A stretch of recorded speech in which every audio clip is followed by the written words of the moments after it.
بنده هیئت مذاکره کننده را، همین دوستانی که این مدت این زحمات رو بر دوش گرفتن، هم امین میدانم، هم غیور میدانم، هم شجاع میدانم، هم متدین میدانم. این همه بدونید.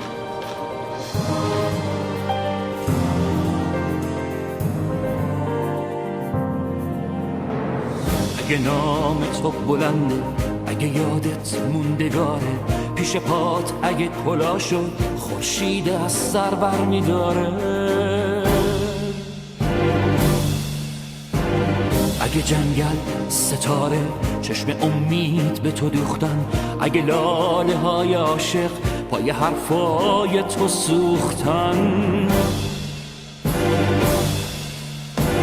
واسه اینه که تو انگشتر دنیا یه نگینی توی فصل شک و تردید تو تقلبر یقینی، واسه اینه که تو انگشتر دنیا یه نگینی توی فصل شک و تردید تو تقلبر یقینی.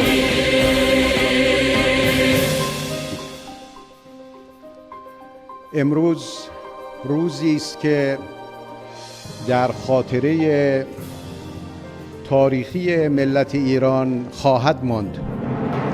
تو که از پرنده و گل حرفی تو ترانه هاته، بخون از عمق وجودت دنیا تشنه صداته، بخون از درخت و بارون، از طلوع صبح فردا، از شکستن شب و تب تا رسیدن به تماشا.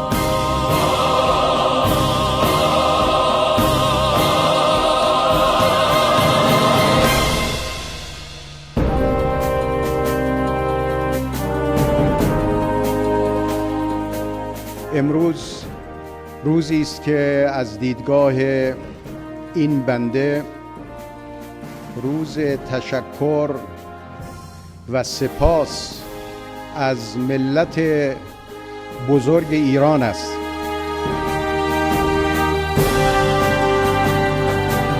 تا حالا کی دیده خورشید جلوی شب بشه تسلیم، یا بگو کی دیده طوفان بمونه تو بند تحریم، واسه گل میشی پرنده، واسه خار و خست و طوفان ترجمان قهر و لطفی، امتزاج عقل و ایمان. تو دلت مهر ولایت، خونه رستم دستان، جمع اسطوره و تاریخ، نام بشکوه تو ایران، نام بشکوه تو ایران.